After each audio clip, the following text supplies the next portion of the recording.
Negative indices. Don't be scared. A to the power of a negative something is can be represented as a fraction like this, 1 over a to the power of m. That's a to the power of negative m. So, and I'll prove this to you with the textbook in a second. So 1 over a to the power of negative m is its reciprocal, a to the power of m. Hang on, let me show you the text.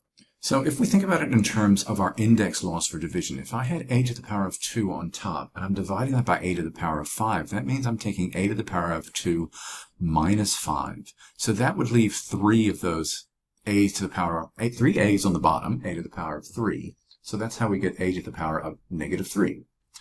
The other method to think about is by canceling. So as I showed you before, if I have 2 a's multiplied on the top and the 5 a's representing a to the power of 5, and I cross-cancel them out, I'm going to have 3 a's, but they're going to be on the bottom. So the way that we represent that as a fraction like that is a to the power of negative 3. So using those words again, there's the word reciprocal, which we love so much. Okay, so a to the power of negative 1 is the reciprocal of a to the power of 1. Vice versa. So a to the power of 1 is a over 1, right?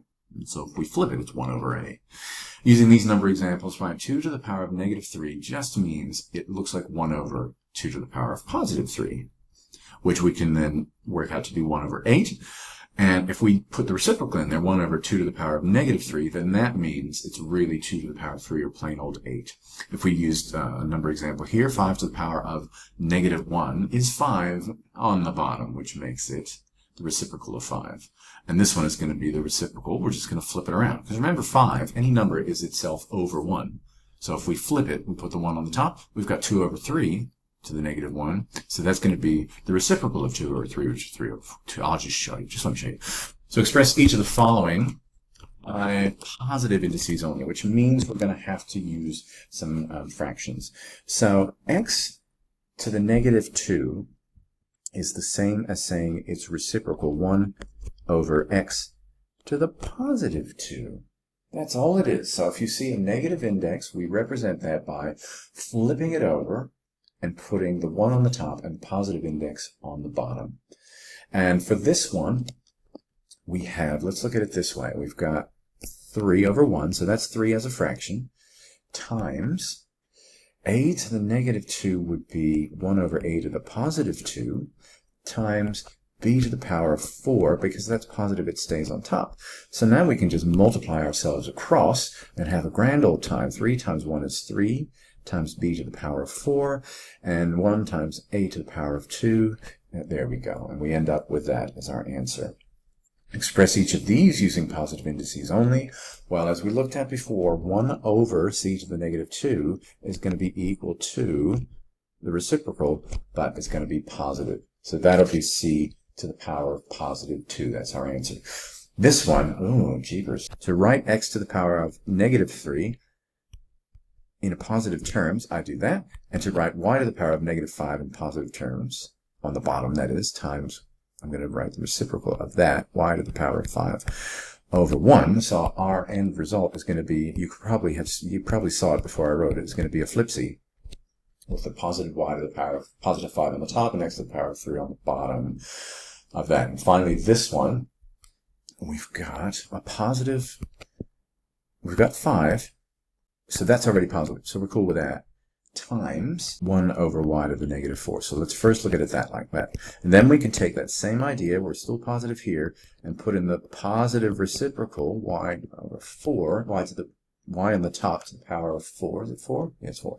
So we just multiply them across. 5 times y to the power of 4 over x to the power of 3. Anything times 1 is going to give us that example there.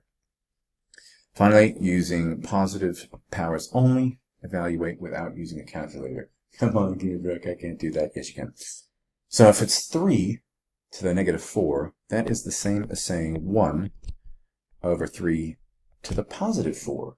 So 3 times 3 is 9, times 3 is 27, times another 3. Our fourth 3 gives us 81. So the answer is 1 over 81. I think that's right. I'll check it with my calculator. And now for this one, I've got a negative 5, and it's not to the power of anything negative. So I've got negative 5 divided by 3 to the power of negative 2, which really means a negative 5 times 3 squared, which is 3 squared over 1, but do we really need to do that? So in our order of operations, we would work out 3 squared first is 9, and then negative 5 times positive 9, negative times positive is negative 45. And now finally for this one, I have to expand my bracket. I want to expand my brackets first. So I've got 2 to the power of negative 4 over 3 to the power of negative 4. So what am I going to do? I'm going to do a straight up swap here. I want to have the 2 on the bottom and make that a positive 4, and the 3 jumps up to the top as 3 to the positive 4, and if I work it out, 3 times 3 times 3 times 3, 81 again, and 2 times 2 times 2 times 2 is 16, and I don't think we have any common factors, so we are done. That's how it works.